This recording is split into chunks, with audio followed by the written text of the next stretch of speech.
Bonjour les enfants et bienvenue pour cette nouvelle vidéo. Moi c'est Saïta et aujourd'hui je vais vous présenter le livre Conan le Barbare, l'histoire d'un film culte. C'est un livre de John Walsh qui était déjà sorti il y a quelques années en version anglaise et là il vient de sortir en octobre en version française. Alors je sais pas si vous le savez mais Conan le Barbare est mon film préféré et j'attendais ce livre avec impatience. Donc c'est pas le même éditeur que la version anglaise. On va commencer tout de suite par les points négatifs.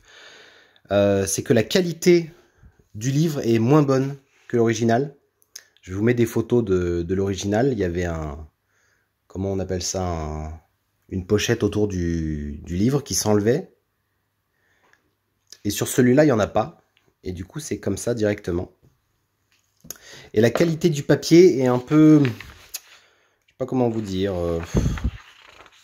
C'est pas du papier glacé en tout cas. Et certaines photos sont franchement floues. Alors je sais pas comment ils ont travaillé. Est-ce qu'ils n'ont pas eu les bons fichiers mais je sais pas. C'est flou. Pas toutes les photos heureusement. Sinon le contenu est vraiment bon si vous êtes fan de Conan. Hein. Le film, bien sûr. Là ça parle que du film. Hein. Ça parle un petit peu... des romans, mais principalement du film. Ça parle de Laurentiis, donc les producteurs. Dino De Laurentiis et sa fille Raffaella. Enclume de Chrome, voilà. Robert Howard, l'écrivain à l'origine de Conan le Barbare. Les bandes dessinées, les comics.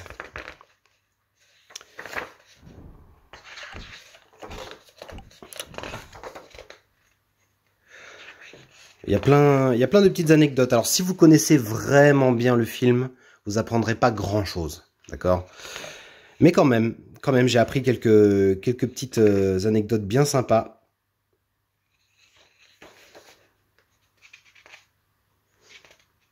Voilà, Dino De Laurentiis, avec Schwarzenegger. John Milius. Voilà les inspirations de Frank Frazetta. Ça évidemment, Conan le Destructeur. Ça fait penser bien sûr. Ron Cobb, chef décorateur, qui a dessiné les armures, les épées, le temple, tout ça. Énorme travail.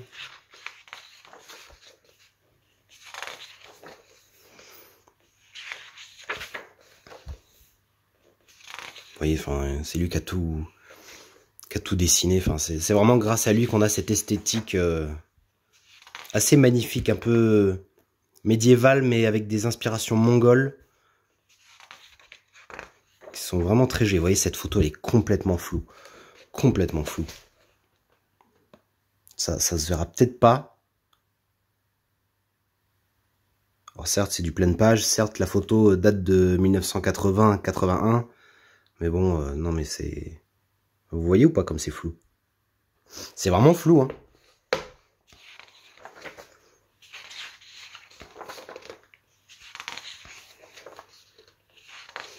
Le réalisateur John Milius, bien sûr.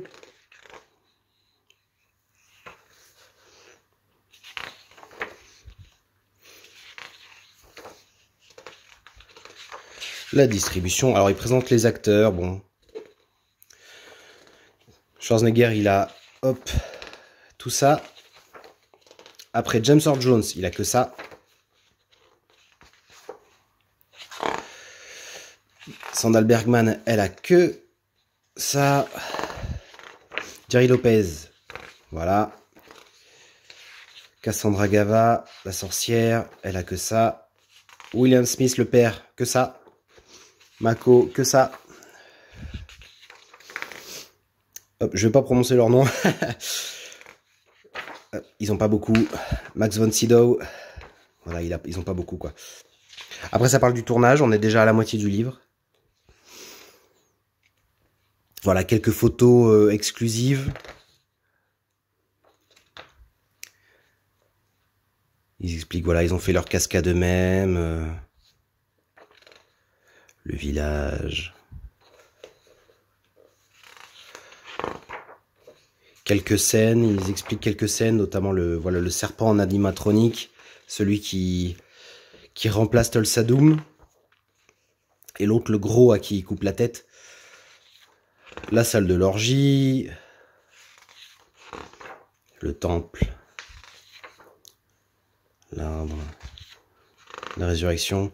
Alors là, il dit que c'est la scène qui a été la mieux pour lui. Il considère ça comme un spa, pratiquement. Parce qu'il avait rien eu à faire, en fait, il s'est endormi même. Pendant que, voilà, qu'il s'occupait de lui, à le maquiller et tout. Cette photo, je la trouve vraiment magnifique. Hein. Tout dans le mouvement avec ses cheveux et la jambe dans ce sens-là. Il y a vraiment quelque chose, ça pourrait être une statue, quoi. Elle est vraiment belle. Sandahl Bergman dans ce film, elle est quand même... regarde-moi ça.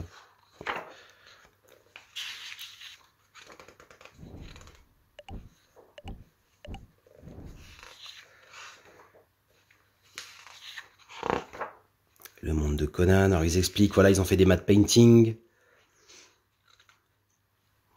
Donc c'est de la peinture sur verre qu'on place devant l'objectif. On voit pas le verre, mais on voit la peinture. Et du coup, ça permet de créer des décors comme ça, à moindre coût. Il y a eu beaucoup de maquettes aussi. Voilà, donc le serpent géant. La cuisine cannibale. En fait, ce plan passe assez vite dans le film. Mais on se rend vraiment compte quand on met la pause qu'il y a qu'il y a des corps un peu partout, il y a des gens pendus tête en bas.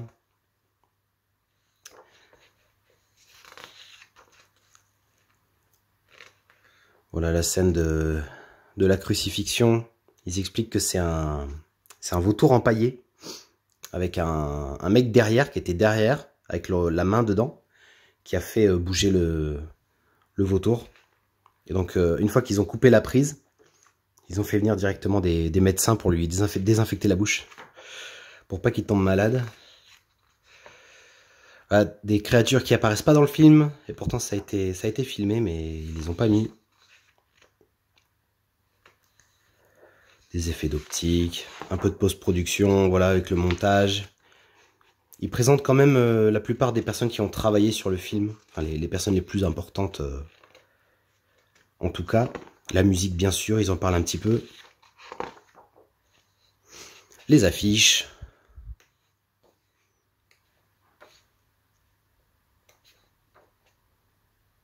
J'aime bien celle-là. C'est une de Ron Cobb, justement. Et je l'aime bien.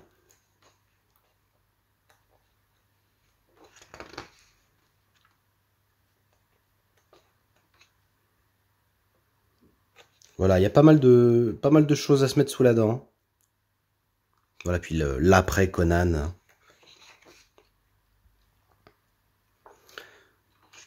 Voilà. Moi, je pourrais vous parler des heures du film. Mais je le ferai peut-être dans une vidéo. Si un jour j'ai le temps de la faire. Je travaille sur une vidéo Conan depuis longtemps, mais j'ai pas le temps d'avancer dessus. C'est tellement de travail. Bref, sinon qu'est-ce que je peux vous dire? C'est moitié brillant. Là, voilà, Conan le barbare, c'est brillant. L'histoire d'un film culte, c'est brillant. La tranche brillante. Là où il y a les écritures. Ici, les photos. Vous voyez? Là, voleur, guerrier, roi aussi. Mais sinon, voilà, la qualité même du... Je suis un peu déçu parce que je m'attendais à vraiment une copie conforme de l'original. Et c'est pas le cas. Donc c'est dommage. Voilà, écoutez, j'espère que ça vous a plu, même si c'était court. Je vous embrasse, à bientôt. Bisous bisous.